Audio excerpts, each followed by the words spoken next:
KPK membuka peluang memanggil istri mantan Gubernur Jawa Barat Ridwan Kamil, Atalia Praratia, dalam penyidikan kasus korupsi pengadaan iklan Bank BJB. Juru bicara KPK Budi Prasetyo menjelaskan penyidikan kasus tindak terpengaruh dengan proses perceraian RK dan Atalia berkaitan dengan pemisahan harta antara Ridwan Kamil dan Atalia sebagai konsekuensi perceraian.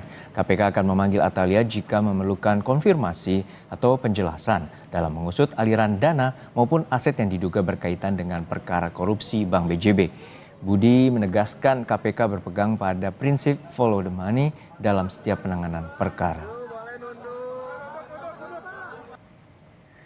Basisnya adalah follow the money. Kita akan telusuri, kita lacak aset-aset yang mengalir ya, dari substansi perkaranya ya, yang berangkat dari dana non budgeter di pengadaan iklan di BJB ini. Mengalirnya kemana saja, ke siapa saja, dan untuk apa saja. Memanggil Atalia ini sebagai saksi, Mas. Ya. Setiap kemungkinan itu selalu terbuka sesuai dengan kebutuhan proses penyidikan. Jika memang dibutuhkan keterangan dari para saksi, tentu penyidik akan melakukan pemanggilan.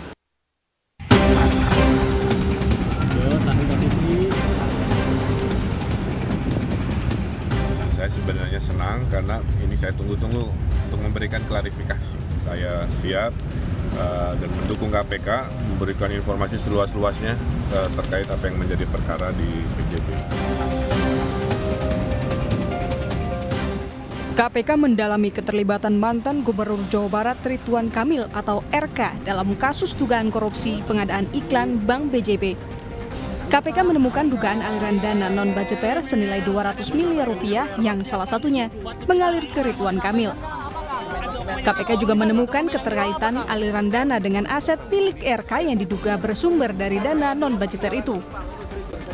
Dana non-budgeter ini bersumber dari sebagian anggaran yang semestinya digunakan untuk belanja iklan di BJB. Tapi sebagiannya sekitar 50% ya, ada 200-an miliar begitu, itu masuk ke dana non-budgeter yang dikelola di Korsek BJB, di mana dana non-budgeter ini mengalir ke sejumlah pihak gitu kan. Nah, di antaranya yang ditelusuri dan diduga adalah mengalir ke saudara RK. Sehingga KPK kemudian melakukan penyitaan. Sementara itu, mantan Gubernur Jawa Barat Ridwan Kamil mengaku tidak tahu menahu soal korupsi di Bank BJB. Namun saat dikonfirmasi mengenai temuan dana non-budgeter yang ditemukan KPK, RK bilang tidak tahu, itu dana pribadi dan tidak terkait dengan perkara ini. Aksi korporasi dari BUMD ini itu adalah dilakukan oleh teknis mereka sendiri. Gubernur hanya mengetahui aksi korporasi BUMD ini kalau dilaporkan. Satu, oleh direksi; dua, oleh komisaris selaku pengawas; tiga, oleh kepala biro BUMD atau menteri BUMN-nya kan. Tiga-tiga ini tidak memberi laporan semasa saya jadi gubernur. Makanya kalau ditanya saya mengetahui, saya tidak tahu. Apalagi terlibat, apalagi menikmati hasilnya dan lain sebagainya. Tidak mengetahui, maka semua yang pernah ramai itu semua adalah dana pribadi. Dana pribadi sendiri tidak ada hubungan dengan perkara yang dimaksud. Sebelumnya KPK sudah menggeledah sejumlah lokasi terkait kasus ini, salah satunya rumah mantan Gubernur Jawa Barat Ridwan Kamil. Selain menyita dokumen, KPK juga menyita kendaraan milik Ridwan Kamil. Dalam kasus ini, KPK telah menetapkan 5 tersangka, termasuk mantan Dirut BJB Yudi Renaldi dan Divisi Korsek BJB Widi Hartono. Tim Liputan, Kompas TV. Membahas lebih dalam soal aliran dana ke mantan Gubernur Jawa Barat Ridwan Kamil yang diusut KPK dalam perkara dugaan korupsi di Bank BJB, kita bahas bersama pakar tindak pidana pencucian uang, Ibu Yenti Garnasi. Selamat sore, Ibu Yenti. Sehat-sehat selalu, Bu.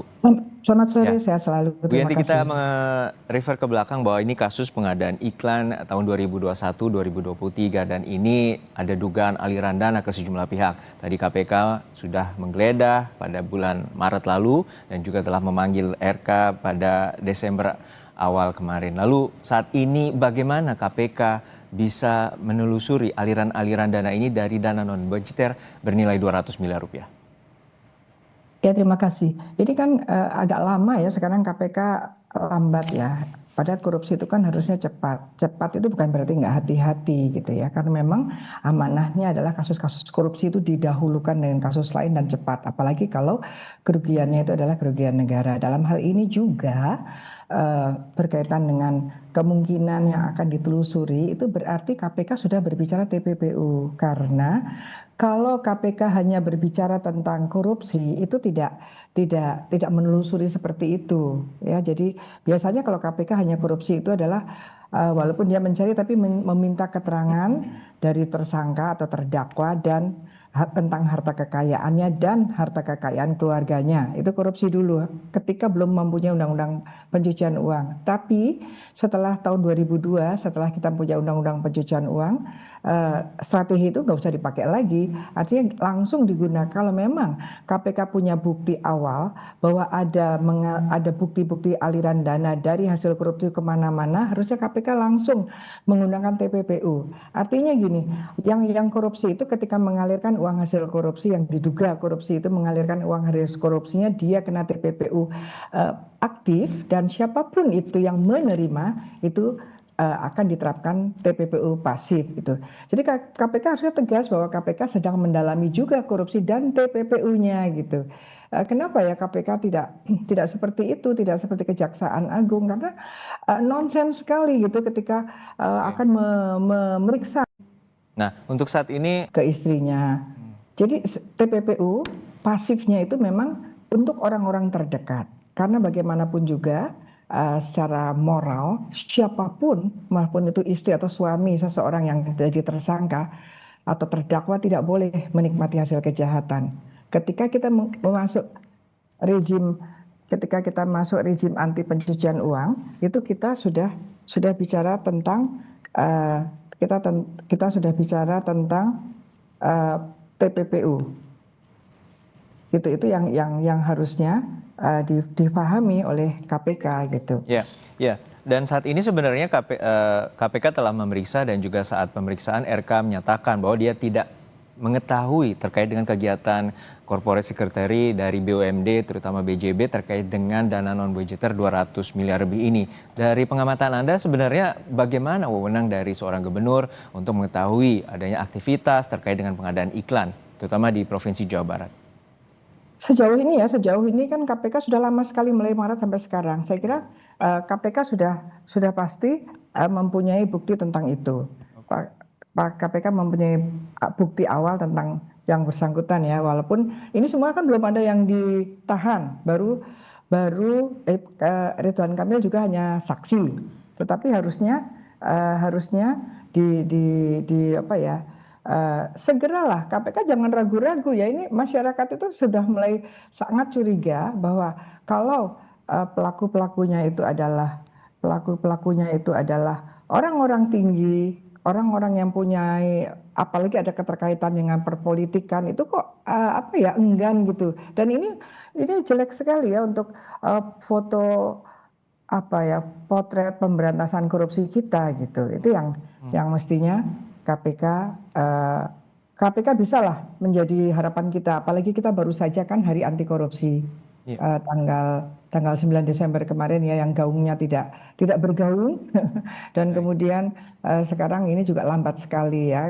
Banyak kasus-kasus yang ditunggu oleh masyarakat. Kalau memang penegak hukum Indonesia memang betul-betul penegak hukumnya itu akan memberantas korupsi, ya tentunya korupsi-korupsi yang sudah jadi PR di masa lalu, tahun-tahun lalu itu harus segera, dan berkaitan dengan uang hasil korupsinya itu kejar pakai TPPU, jangan ragu-ragu. TPPU untuk apa kita punya TPPU? Baik, kita nantikan bagaimana langkah cepat KPK untuk menangani kasus dugaan korupsi pengadaan iklan BUMD atau Bank BJB di Provinsi Jawa Barat tahun 2021 hingga 2023. Sekali lagi terima kasih perspektifnya Ibu Yenti Garnasi, pakar tindak pidana pencucian uang di Kompas Petang.